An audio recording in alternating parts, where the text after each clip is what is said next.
Hello, everyone, and welcome to our Milagro cocktail webinar. I'm your host, Foti Stamos, and with me, my co-hosts, Ari Kalos and Catherine Copeland. Hello, everyone. This has been a Hello. Hello. This has been a well-anticipated segment for us. Tequila has been explosive over the last handful of years, and as it's made its way from sassy cocktail bars to fine dining restaurants, our special guest, Jaime Salas, Milagro's national brand ambassador, will give us the history and scoop on tequila while demonstrating two delicious cocktail recipes. So it gives me great pleasure to welcome our special guest, Jaime Salas. Welcome to our show. Okay, thank you very much for having me. Hey, everybody out there in, what is it? The intersphere, the internet. The interwebs. The interweb, showing my age here. My name is Jaime Salas. As mentioned, I gladly wear the Milagro Tequila shirt. I've been doing this for about 10 years. I've been working in this industry for just over 20. I am excited to share anything and everything that I know and demystify tequila as much as possible. So let's begin there. Tequila is a very varied and a very entrenched Mexican distillate that's come about to it's come to be known as we know it today throughout the centuries. So I'd be remiss if I didn't start with some anecdotal, historical, cool stuff that most of us latch onto, especially if you're a history buff, right? So let's go back to pre-Hispanic Mexico, right before Mexico was the Mexico we know today. Back to the Aztecs, back to the Mayans, and talk about the birthplace of tequila. If you know tequila, it's made from the agave plant, specifically the blue agave plant. However, endemic to Mexico, there's over 150 to 200 varietals of agave plants, albeit we can't precisely tell you how many because of the way the genus breaks apart. Few people know this, but a tequila or an agave plant, right, what tequila is made from or mezcal is made from, which is the big category, right? Tequila is a type of mezcal, but not all mezcal is tequila. And we can talk a little bit about that later. But the idea is that it's closer related to the lily plant, even to the asparagus, than it is to the aloe plant. Although most of you probably think, an agave plant looks a little bit like an aloe, right? Yeah. It's in fact closer related to an asparagus, just to give you an idea. This is a beautiful, noble, highly respected plant, highly coveted by the Aztecs, right? The Native Americans, if you will, right, of that part of the Americas. And essentially what happened was you take this plant, you scour and you break away the leaves and you scratch the inside, you essentially hurt the plant, damage the plant, and the plant will start to secrete this beautiful milky substance. This milky substance is called pulque in present day Mexico, but basically back then it was called ocli and pulque, and basically those two terms meant fermented, right, or fermented juice, if you will, stemming from this plant. It would take that, and that is what would be used in religious Aztec rituals, right? Think of, hierarchy back in those days. The average commoner, Aztec could not drink this stuff. We're talking about 3 to 4% up to 5% alcohol by volume, right? Think of a fermented agave wine, right? After 3 or 4 days, it would ferment, and this is what they would drink. And there was this perception that literally, if you know anything about Aztecs, they believed in these creatures, these gods, these mystical creatures that represented everything from the soil, the earth, the sky, right? The winged serpents, all these things. And that's why they constructed the pyramids the way they did. It was a way to ascend. It was a way to get closer to the gods. So what they would do is they take this agave nectar and they would drink it and they would get inebriated. However, they would interpret that as getting closer to the gods. There's an old folklore in Mexico, in pre-Hispanic Mexico, called 400 conejos, 400 rabbits. And it's about 400 rabbits that suckled at the teat of Mayahuel, which in their culture is kind of like Mother Nature, right? She oversees all living things. She's particularly associated to the agave plant because the agave plant was so crucial to their livelihood. Every bit of the agave plant was used. The leaves for thatching roofs, the pointy needles at the tips to thread things together, used to cook all kinds of things, right? They used it for fire. They used it, they would get the mulch and they would bake it and use it and eat it as well.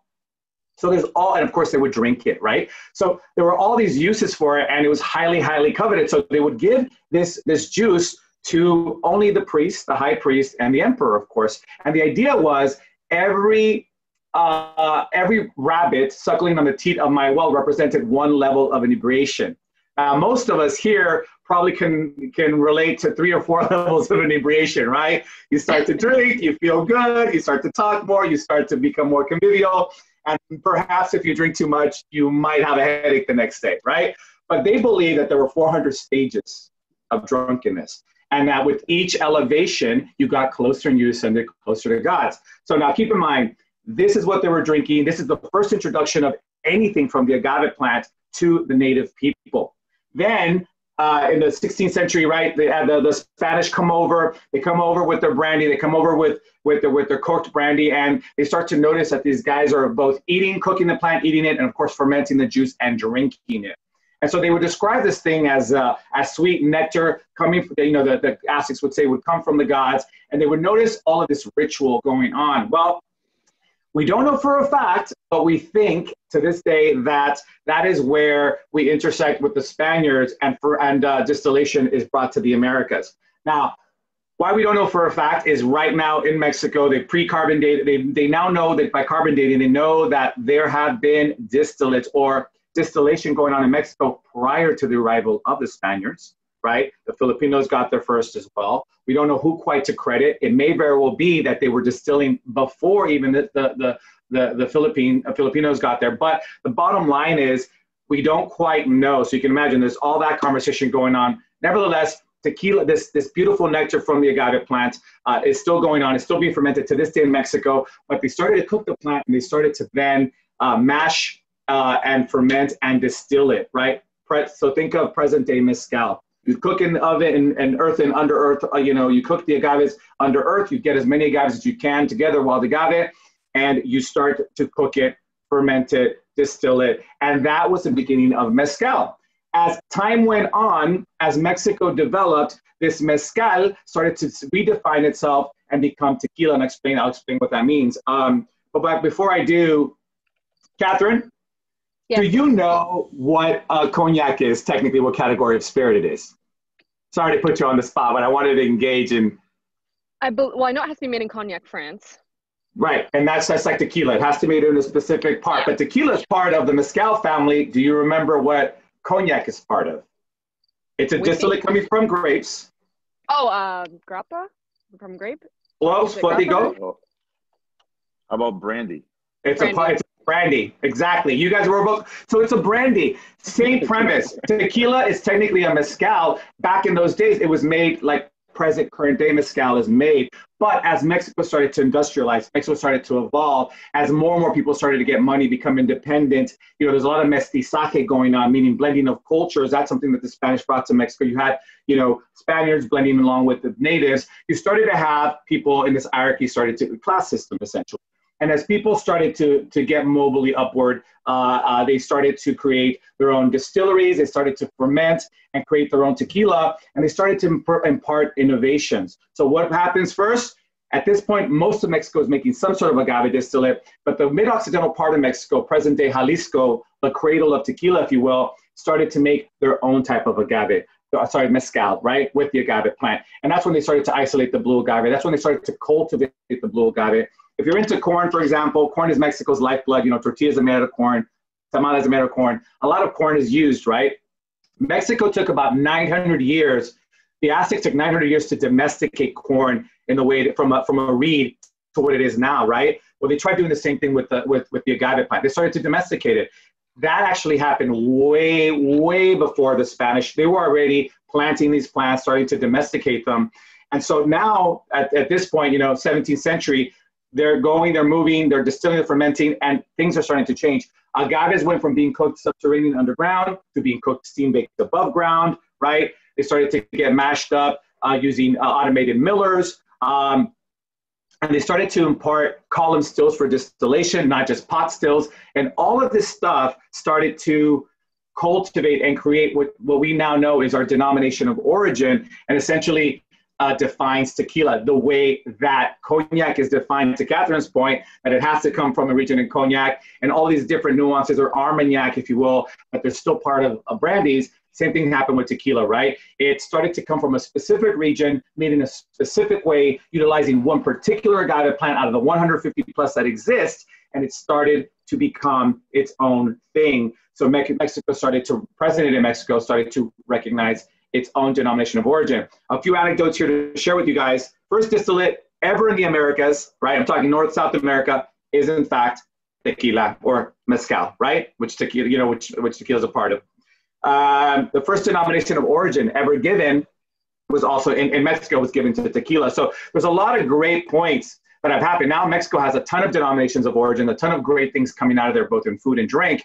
But that was the first, right? So it really helped to establish Mexico as this producer of distillate spirits, very unique to the world. I mean, here is a distillate that's made out of a succulent, essentially, right? And has a lot of great history entrenched in it. So, we're running out of time in that regard, but I'll tell you, things like, Mexico, like the rest of the world, had its ups and downs with the spirit. It is right now, as Spoti said, one of the most, recognized spirits in the world. It is perhaps Mexico's most recognized export. It is highly regarded. We've now gotten there, right? It used to be that we looked at tequila and thought, it's gut rot. What is that? Not taking into account, because of some of the brands that are representing, the category, not taking into account that this is a skillfully crafted spirits through generations that has earned the right to really, evoke respect, given that it represents where it comes from. It's terroir driven, like wine, like cognac. It speaks to where it comes from. That salinity, that floral, that vegetal, that fruital, all those things come from where the agave plant is born and raised and cultivated. And then ultimately the plant itself, right? All these things converge to give you something very unique, which is why it has a denomination of origin. There are currently 5 states that are allowed to grow, cultivate, and produce tequila, and 9 for mezcal. But there's really one prominent state in the region of tequila called Jalisco that does 98% of these brands, 90% of these distilleries, and the entire state has the right to grow, cultivate, and produce, whereas some they would be considered counties in the other 4 states. So it really is a cradle, right, who's helped develop, and again, like cognac, helped to define this particular type of spirit.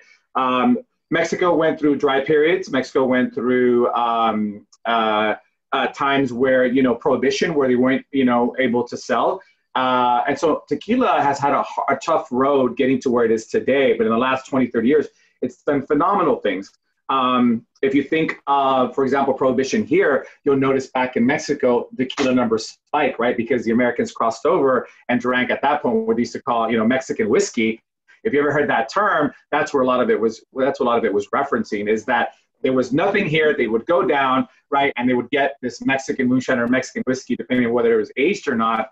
And they were first introduced to agave that way. The world wars, all these things, the war with Mexico, all these things started to introduce Americans. And perhaps it's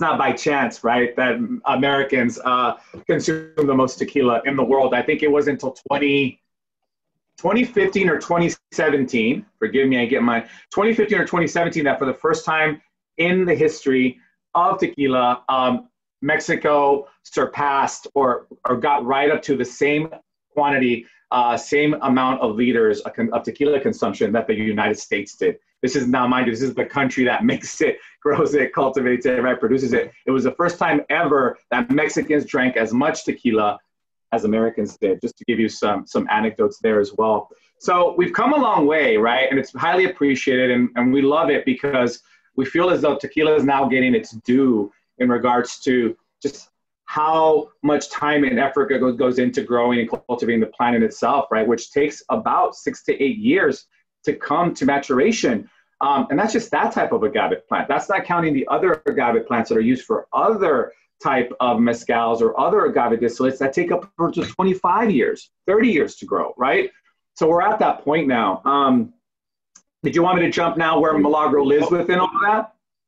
Yeah, real quickly, I mean, yes.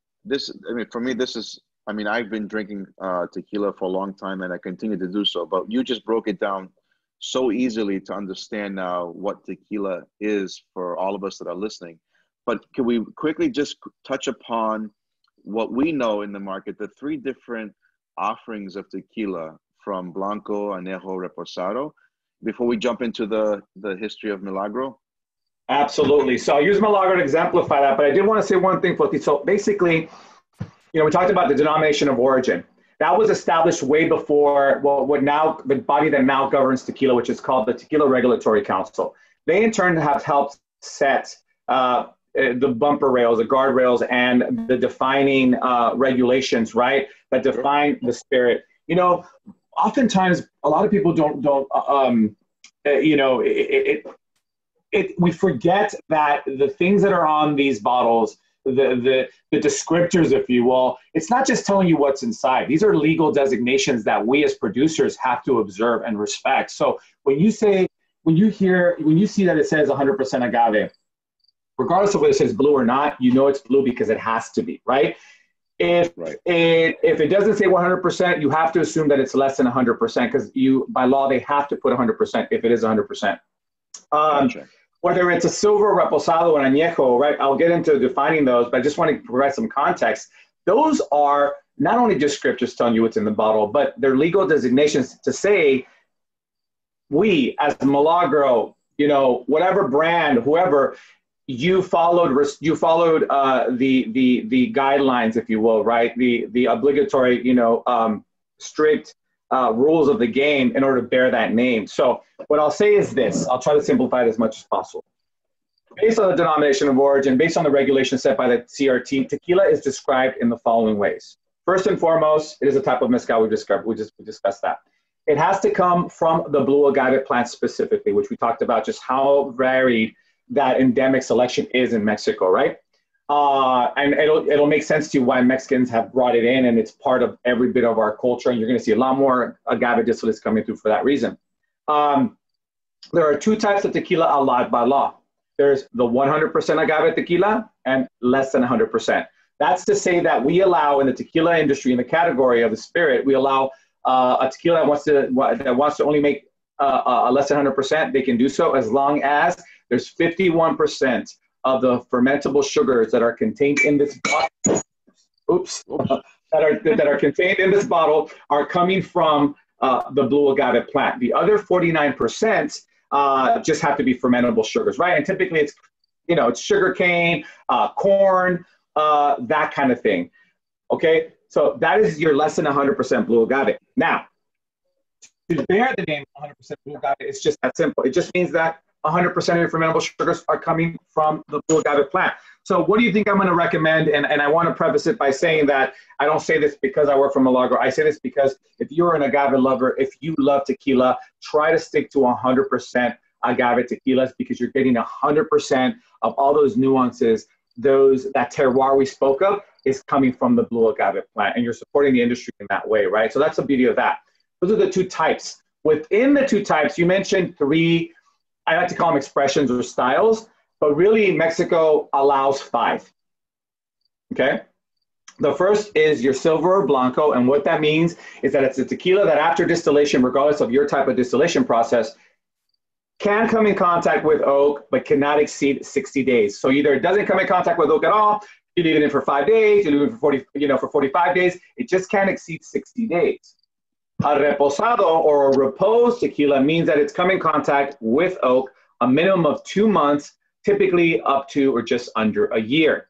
An añejo, anything that bears the name añejo, it means aged. It means that, and it's premised off a year. So what it means is that to bear the name añejo, you get this beautiful, caramel coloring, all derived from its contact with oak, the esterification process.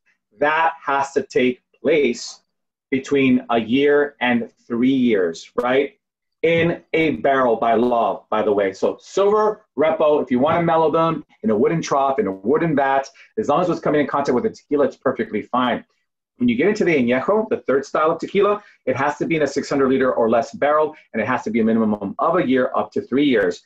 Anything that touches wood longer than 3 years automatically, by law, has to be cataloged, right? And this is where the regulations step in, because what this is telling you is that I don't care if what you have at home is Milagro or any other brand. If it says añejo on it, what does that tell you?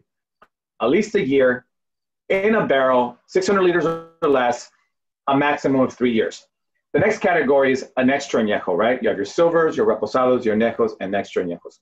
An extra añejo simply means it's come in contact with some type of oak barrel, a minimum of 3 years, not to exceed, with no cap at this point, right? So that's to say that your tequila could be 5, 7 years old. That's perfectly within the realm and the prerogative of the producer, right? The fifth and final category is something we call joven. It's a little bit of a convoluted one to explain, but essentially what that means is that it's a tequila that is blended with other finished tequila. So say we took a Blanco, but then Foti's like, oh, but I want to soften it up a little bit. And, me and my friends got together and we're going to make our own tequila. And, the way I like it is I like a little bit of a dry finish at the end, a little bit of an oakiness coming through. Well, if we were to put the tequila straight into a barrel, it's just going to become a repo or añejo, right? But if we take a finished Blanco and a finished añejo that's seen barrel at least a minimum of a year, and then we blend it together, well, now you have the benefit of both, right, in a finished product. And by law now, it doesn't qualify in either category, so it has to default to a joven. So those are the 5 types allowed by law, right? Your Blanco, Silver, Repo, Añejo, Extra Añejo, or joven tequilas. Whew. Does that make sense? Like the rosé of tequila. That was a mouthful. But actually, you know what? Now I know better. Because well, I'll give it to you this way. 0 to 60 days, that's your Blanco, right? Minimum 2 months, your reposado. Minimum of a year, your añejo. Minimum of 3 years, your extra añejo, right? And then you have your joven. That's just categorically speaking. That's the beauty of tequila. It's like a wine, right? It's all this terroir, all these different expressions, and they're all compounded by how the distiller puts their hands on it, right? There's the cultivation of the plant, there's the producing of the plant that yields you the spirit, and then it's what you do to finish it, how you age it, right? Everyone's going to vary a little bit. When I get into Milagro now, you'll understand what we do within each step. So if you want, I can jump into that, and that'll clarify things. Definitely. Yeah, definitely. Let's talk about Milagro. Well, at Milagro, we're 100% estate-grown tequila in the Jaliscan highlands. Why is the highlands even relevant or important? Because this plant thrives at high altitudes in semi-arid climates. And so we deliberately have chosen a mile-high area in Mexico to cultivate and produce and grow our own agaves to our own specifications with partner growers, meaning we don't buy on the open market. We know what we're getting, right? So we start there first and foremost. Milagro's philosophy, just to give you some insight, it's about taking the best of what we know is tried and true and has historically worked traditionally in terms of tequila production, those things we value that we know are going to give us flavor, and then innovations that we know are going to help us get to a more refined, a more, our expression of agave is a little bit more elevated, and we want the consumer to not experience a bite or burn and forget those old school days of like, oh, it's really rustic, but it burns too much. I like the flavor, but it's hard to drink. We wanted to appeal to the newer, new generation palates as they evolve. I'm a big foodie, and one of the things, other bartenders ask and folks in this industry constantly ask is like, why? Well, what's the concept or what's the premise? Well, think about this. A 200-year-old bottle of wine, we can, if we're hardcore drinkers, we can very well find benefit and love what it is that we're having based on the premise that it's aged and maybe you like a little oakiness and it's great or what have you, but you might also be like, wait a minute, this is not for me, right? This is perhaps too much, right? In terms of how it tastes, in terms of the viscosity it's developed and all these things. Palates change, people's likes change. As things evolve, people change, right? There are tequilas that, perhaps were a lot harsher then, but are more refined now. And that could be through processes that were standardized and perhaps even industrialized, or it could be intentional. In our case, it's very much intentional. Milagro is only 20 years old, just over 20 years old. It was established in 1998. And the premise here is that we want something that is going to be palatable, refined, agave forward, but that's going to give you all the best expressions of the agave in a way that's, that will work in a cocktail, in a way that will work neat. And I'll explain how we do that next. So essentially, we're 21 years old. Again, that's why that gives you context as to why we are big believers and, taking the best of what we know is tried and true and throwing in some innovations that are going to differentiate us from the rest of the pack. So you all know there's a lot of tequilas out there. Particularly when we launched 22 years ago, 21 plus, you have to remember Mexico is at the forefront, much like it is today in terms of art, in terms of culinary and all these great things. It's very influential around the world. But all the tequilas that were out there that were there were pretty much your standards, your some of these bigger names that were known. Nothing quite looked like us or was produced like us. So we did something innovative. And what we did was essentially, again, first and foremost, pick where we're going to grow this agave, wait a few years, grow the agave, take it, cut off all the leaves, and then slow roast it. Because slow roasting is something we know is tried and true and works. And it does the best to extract as much of the flavor, develop as much of the flavor that we want. So we don't flash cook it. We don't speed cook it. We slow roast it for about 48 hours, 36 hours with the oven on at full blast, steam oven, above ground. We then turn off that oven. It continues to radiate heat. It continues to cook. About 12 hours later, 48 hours later, we open the doors. The temperature drops. We let it acclimate to the outside temperature. And at that point, we extract the agaves and then we press them. We press them 5 times over. If you've never had the pleasure of stepping into a tequila distillery, imagine Christmas time. Imagine pumpkin spice. Imagine cooked sweet potato. That's what it smells like, right? That is what we're caramelizing. That is what that's what the plant smells like when we're creating those starches, right? From starches over to sugars, where we're converting them. So after that happens and it's pressed 5 times over, it's the runoff, that beautiful sweet juice that we take, and we put that into our fermentation tanks. That's for 72 hours, longer than most distilleries. Again, this is where congeners and all those beautiful things we as humans perceive as flavor come from, right? Just like brewing beer, just like you start to get these beautiful nuances. You feed the yeast and they start to expel gases, but all of this is what develops flavors, right? And we want to then take those and distill those, refine them, develop a higher grade alcohol, but you have to know what you're doing. That's where our master distiller comes in.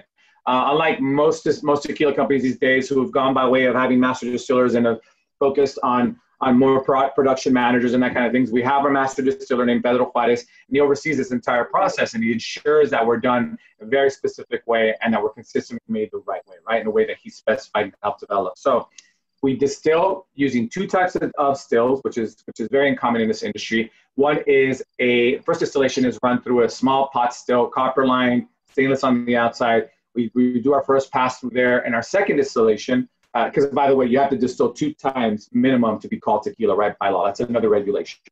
The second distillation is done through a column still to polish and refine the tequila and bring it up to alcohol spec. So don't think of a whiskey or our vodka still, which can be 3-4 stories high. We're talking about 3 to 4 meters high, 32 plate system. Some of them was a copper plate. So we've even modified that.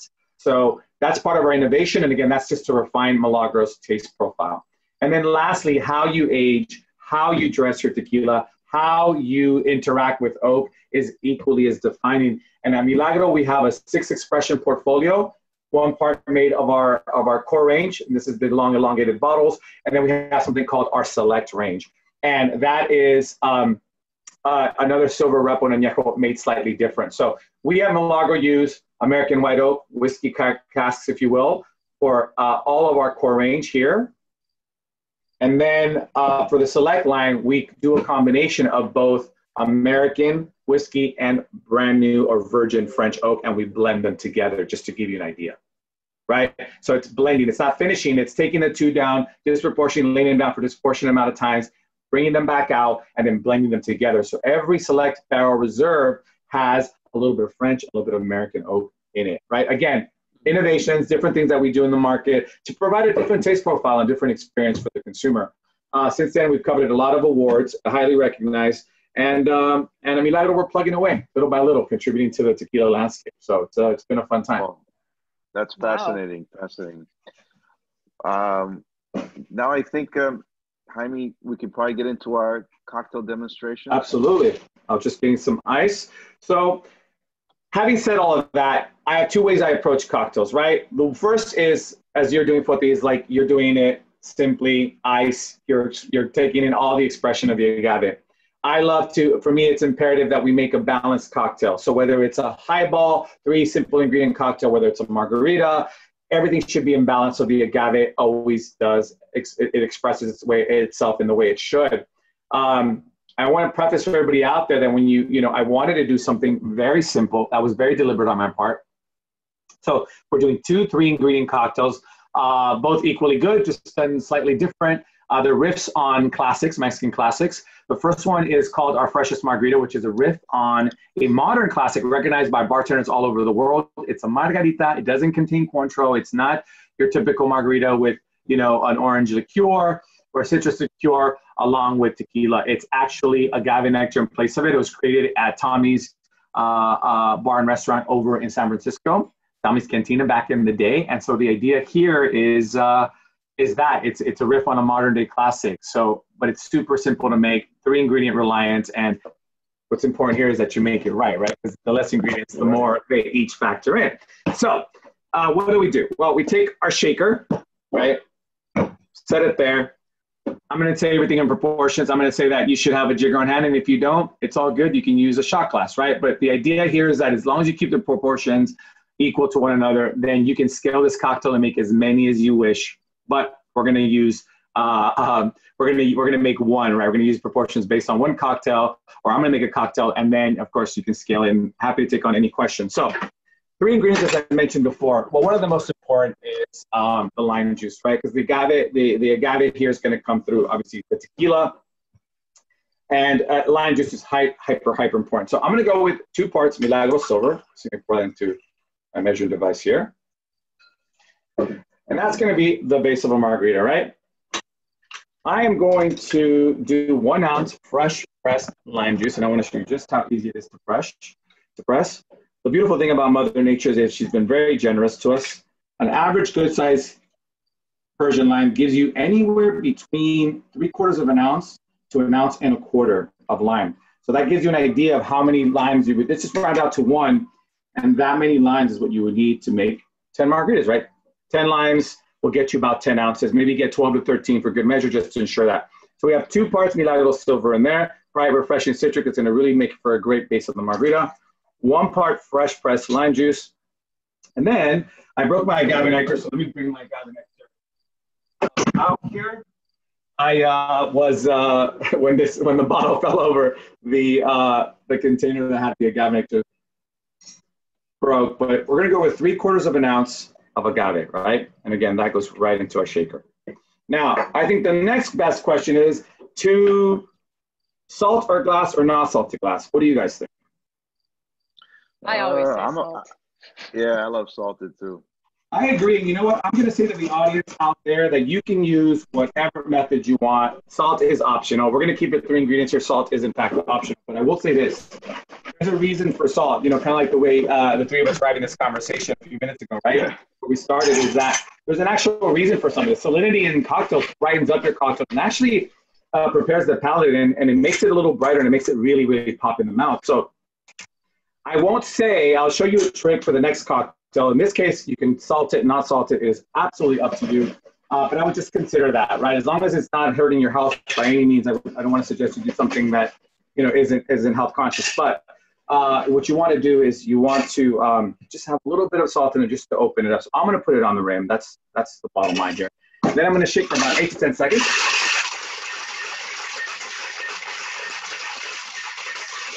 The idea here is we want to get the shaker nice and frosty. I don't know who out there is a big cocktail person. If you want to geek out, I'm happy to geek out with you. But there is rhyme and reason to all of this. There really, really, truly is. What happens is you not only want to bring the cocktail down to a refreshingly, you know, cold level, but, well, before I answer this, tell me, does anybody know what the other benefit is to shaking, you know, the cocktail and getting it nice and frosty for 8 to 10 seconds? Well, what's another benefit? I'm gonna grab my Catherine?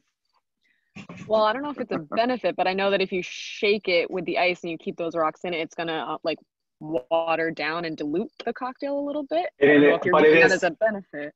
It's in fact a benefit. You actually need that. That's part of the ingredient of the cocktail, right? We oftentimes don't talk about it, but an 8 to 10 second shake is going to dilute our cocktail down by about 30%, and you want that. That water is going to round out your cocktail. It's going to soften it up just a little bit more, and it's going to give us that dilution to help us balance it out. And the more ice you use, the nicer the shake, the more your cocktail will stay together. Once it's done, right, it won't separate nearly as fast. So there you have it. That's our freshest margarita. Super simple. 2 parts Milagro silver, 1 part fresh lime juice, 3/4 part agave nectar.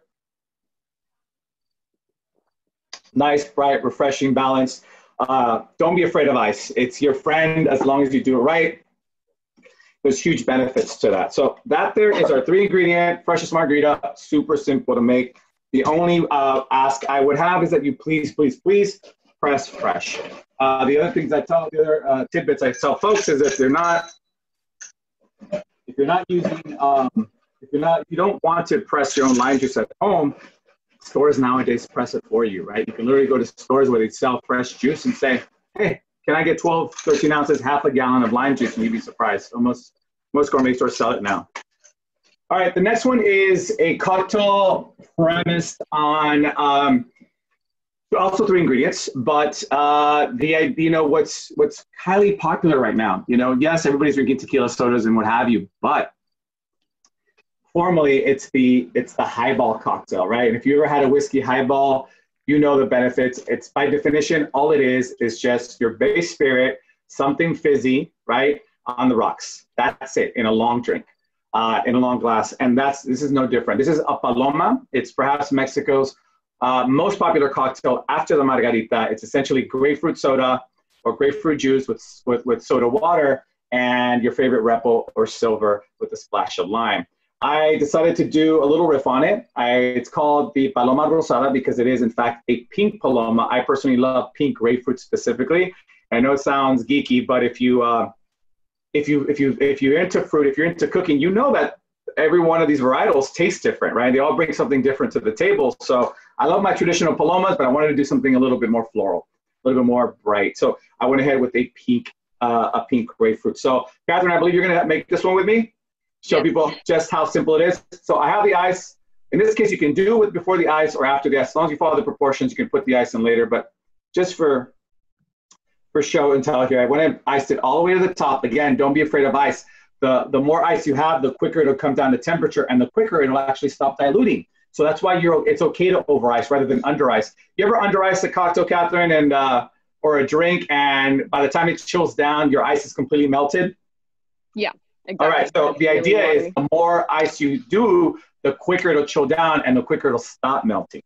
So that's why you want to over ice, right? So ice all the way to the top. We're going to go with a part, and a half of Milagro Reposado in this case. I didn't want to do silver. I wanted to do something that's going to give us a little bit of that warm spice, right? To complement that pink grapefruit.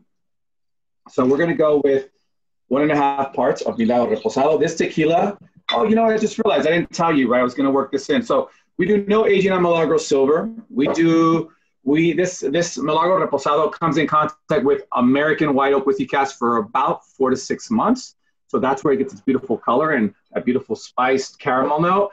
And our añejo spends about 14 to 16 months, okay, in contact with American. So that's what gets all its darker tone and a lot more, cooked nuances and things like that. So we have our tequila in there. I'm going to say half, instead of our last cocktail, we just want a little bit of that lime to brighten it up. We want a little bit of that acidity. So I'm going to go with half a part instead of a full part. Jaime, can I interject real quick? Absolutely. I want to make sure, I think my sister's logged in. This is her favorite drink, so I want to make sure she's paying attention right now. I just want to make sure, because every time we go out, this is what she orders. Palomas, that's we're talking, she's singing to my heart. It's one of my favorites as well.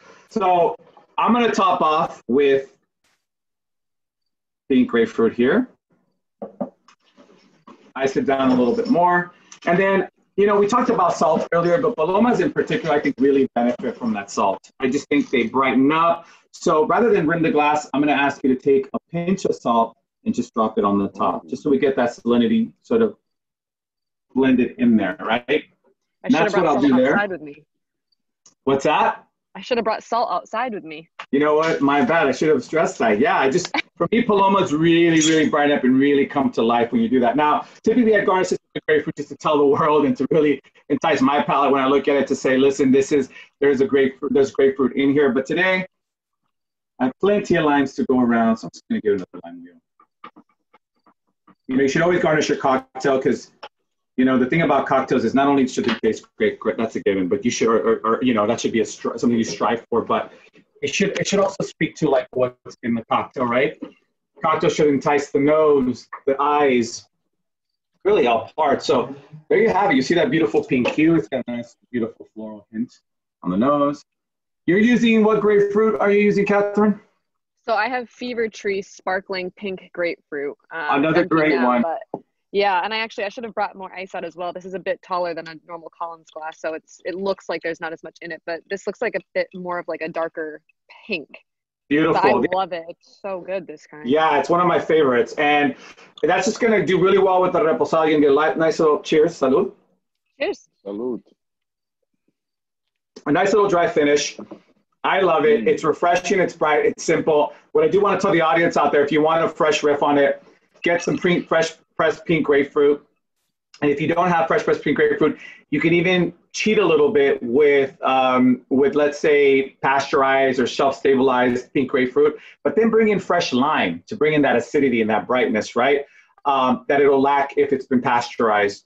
The thing a few people know is why we introduce lime into this, even if we use pink grapefruit and it's fresh, is that there's different acidity levels to different citrus, right? So a lot of the times when you look at your bartender, you see your bartender give backbone to whatever citrus they're using to flavor the cocktail with, and you see, well, you're using grapefruit, but then you're also using lime. It's because grapefruit doesn't have as much acidity, right? We're talking about the lower the pH, the higher the acidity, that kind of thing. And so there's rhyme and reason to all of this, really. And that's why I would encourage that. But this is just a really simple, great way, especially as Catherine mentioned, with all the great sodas.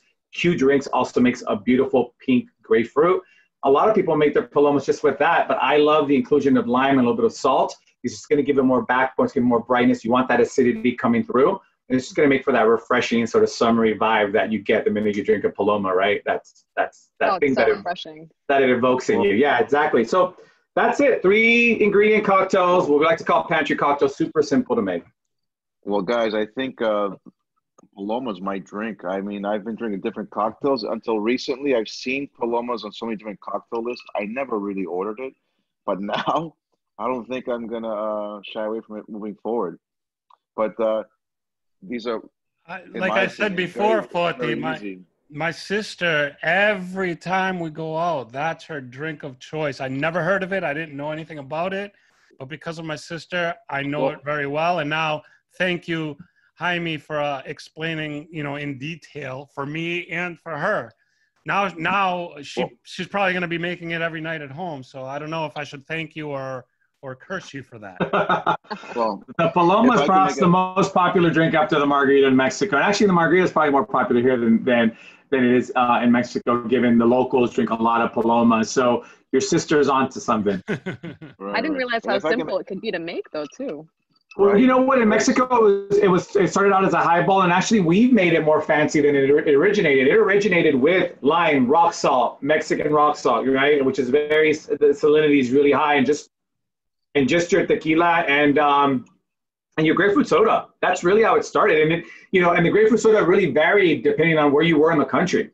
And then we started to make fresh versions of it, et cetera. And now, Flippy, and you guys can attest to, like, when you go out, you'll see a million iterations of Palomas, right? But grapefruit grapefruit has to be a constant. Grapefruit, a little bit of lime, obviously tequila, those have to be constant. But yeah, it's a no-brainer as far as I'm concerned. That's awesome. That's very, very informative. It really changes our perception about tequila. I mean, if I can speak personally, as a whiskey Scotch drinker for many years, in the last handful of years, I started to convert to sipping tequila. And because I've appreciated tequila in its many different forms, I would hate to get cocktails with tequila because in my mind, I wanted to enjoy the purity of tequila in the different levels. But what you just broke down, these 2 recipes, I can definitely say I would not be, concerned in having a cocktail with tequila mixed in it. But having said that, Ari, I think we are at that time where we can start bringing some questions from our audience. Absolutely. All right. So what we have. While we sip tequila. Yeah.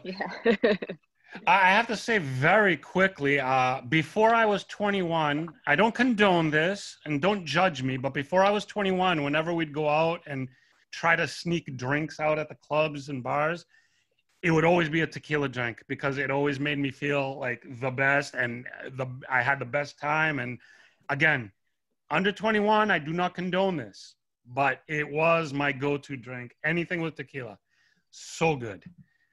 So we have, what does special, or should I say special, mean on a bottle? Yeah. I think you touched on it. Yeah, I think you hit it on the head with saying especial in Spanish, because there's only one brand that brings that to mind, and we're all thinking about it. So in that regard, I hate to try to be as objective as possible. That is specific to marketing. That doesn't mean anything in terms of rules and regulations, the way that Blanco, the way that 100, the way that some of these other things like made in Mexico has to be on every bottle of tequila. That is by law, right? You know, it says that we've listened to the rules and regulations, we've met all the standards, and it's a way to promote, you know, the denomination of origin. But in terms of especial, that's speaking to their promotion of what they feel is special about that product, not necessarily meaning anything specific. Okay, good. All right, thank you. Does it matter what type of wood for aging? Absolutely. The type of wood does add different nuances to it, right? Depending on the grain, depending on the char, if it is charred, depending on where the wood sits. You know, the tequila is not like racked, you know, whiskey in most cases where it's being, you know, rotated, etc. That rarely happens in tequila, right? Whether you have misters in place, the tequila region, depending on where you are, varies in temperatures, extreme temperature swings from like 50 degrees, you know, which shocks the plant, which is also good for the plant. You can imagine though, with the barrel sitting there in a non, you know, temperature controlled environment, how that stresses the barrel line, the contraction and everything. So all those things come into play. So yes, French oak, American oak, whether used, whether new, all those things are going to give you different nuances, nuttiness, spice level. All those things do in fact factor into flavor. Jaime, I have a quick question. You just mentioned used. Can you use a used barrel that has some other spirit in it before? Absolutely. You can use any type of barrel you want, as long as it's some type of oak barrel, is what Mexico stipulates. Okay. And again, it has to be less than 600 liters, especially when we get to the añejo. And you don't have to use a barrel for silver, and you don't have to use a barrel for reposado if you don't want to. Very good. Okay. Does tequila become smoother with age? That's an interesting one for me to answer, right? And I've answered that a million different ways, depending on any given day and what I'm feeling and how you know, how deep I want to get into the subject. Because I think with most spirits, the implication is that yes, the longer age, the smoother it gets. But I don't necessarily know that's true, especially Fodi. You mentioned being a Scotch or a whiskey drinker, right? Okay, Scotch drinker. I would say, tell me if I'm right, I would say that different nuances develop, different flavor profiles, but I don't know that smooth is always something that's directly coordinated with the age. I think agree. You can have, right? I think you can have a smooth 12-year-old, and you can have a smooth, but what's important is what characteristic, what flavors, what finishes from the wood are being imparted and what develops. Tequila is similar in that, sure, comparably to a fiery Blanco with a lot of spirit and a lot of spunk and, you know, your agave coming through and that spice level, it will temper it down a little bit, sure. But I think what happens is as your spirit becomes more rounded, think of a spirit as a cube of ice, right? Or literally that you can, you know, you've seen all these, you know, famous bartenders now make different shaped ice cubes, just taking a knife to it, a paring knife, and just whittling it down essentially. The same way you can reconstruct an ice cube is the same way you should look at flavor and how it lands on the palate. It could be really round and smooth. It could be really sharp with a lot of edges. And so the more esterification, the more time in barrel, the more we start to smooth out those things, the more we start to impart other things, which keeps the palate busy and the brain thinking about all the beautiful oak you're picking up and the vanilla and the caramel and butterscotch. And so perceivably, what I find is that when you're in a room and you say to people and they're all drinking the same añejo, if you ask a show of hands, which one finds this a lot smoother than the last one. Sometimes you'll find that, you know, compared to the repo, a lot smoother. Other people are like, no, in terms of alcohol, because people discern things differently, right? Other people will say, you know what, actually, in terms of alcohol content, perceivably how I feel it hits me, because that's what we're talking about, right? We're talking about alcohol and how it lands on the palate when we say smoother. We're asking ourselves, can you still taste the alcohol? And the truth is, you can still taste the alcohol. It's just the tequila, but it's a lot smoother. It's a lot rounded. So in layman's terms, sure, it gets more rounded, it gets smoother. But what I think happens is it gets more characteristics, it gets more flavor, it gets more complex, right? And therefore, you don't even think about alcohol burn. You think about just everything going on, right? So I think it's a combination of the two, quite honestly. And I think you'll find some añejos that are uber aged that could be a little fiery, and that has to do with how they're made and how they're aged. Oh, very good answer. Thank you. A lot of chemistry there. It's what it boils down to, right? Yeah. Who invented the margarita? I see that one. I was going to say, I think you mentioned that, but then...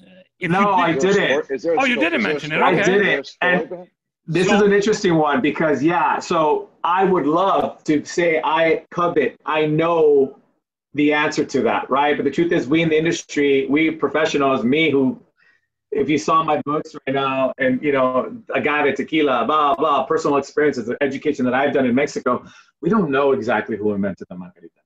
You might be looking for Margarita Sames, who is oftentimes, she was a socialite that is oftentimes credited for having the margarita invented after her. And there's also another person named Daisy. And if you know Spanish, you know margarita technically means daisy. But there's also a very famous cocktail that also is named Daisy. So we don't know if the margarita is just a daisy that came about, you know, by someone going, but if you use margarita, you know, if you use tequila, right? Instead, you know, now you have something else, and now we can just change the name from Daisy to Margarita. Or in fact, if it was in fact, you know, you know, I don't know, it was something that was created for this lady, Sames, as an homage, if you will. We don't know, but there's a lot of great stories out there. I know we're running out of time, so I won't get into them, but there's quite a bit of them. No one knows exactly when. We know the general area. We think it's along the border. It could have very well been on this side. It could have very well been in Mexico. And even that isn't 100% us to know just yet. We haven't quite cracked that nut. Well, look, let's just put a legend out there. My name is Ari. Let's just say Margarita. Ari is in Margarita, so it's named after me. Let's just say that. Listen, I've been trying for years. I create cocktails in hopes that somebody will name one after me, but it hasn't quite caught on. I'm humbled to say that there are some cocktails around the country that are named after me on menus, but nothing that's quite caught on so that someone says, hey, you know, there's this margarita that Jaime taught me, and hey, you know, we're now all drinking the Jaime margarita. Tommy's has done that for sure, right? The Tommy's margarita, which our freshest margaritas is modeled after, is just that, you know. But some people are with it. Now, Foti and I have a new goal in life. It's to name something after you, Jaime, because that's it. We got to do it. Fair enough. I will encourage those folks out there because as we're talking about this, you know, we made the freshest margarita, but that's just one iteration of it. I've done a million using different fruits and vegetables and things you can fold in to create different flavor profiles using the same template, the same proportions, just getting fresh berries and mint, basil, and, you know, what is it? You name it, right? Basil and pineapple, right? Adding a layer of bitters, elongating it with flavored sodas. There's millions of things you can do here. So if people want to go to our Instagram at Milagro Tequila, follow me at J the Tequila Guy, JTHE Tequila Guy, or, you know, at www.milagrotequila.com. Tons and tons of recipes. Really, this is just the very tip of the agave leaf, if you will.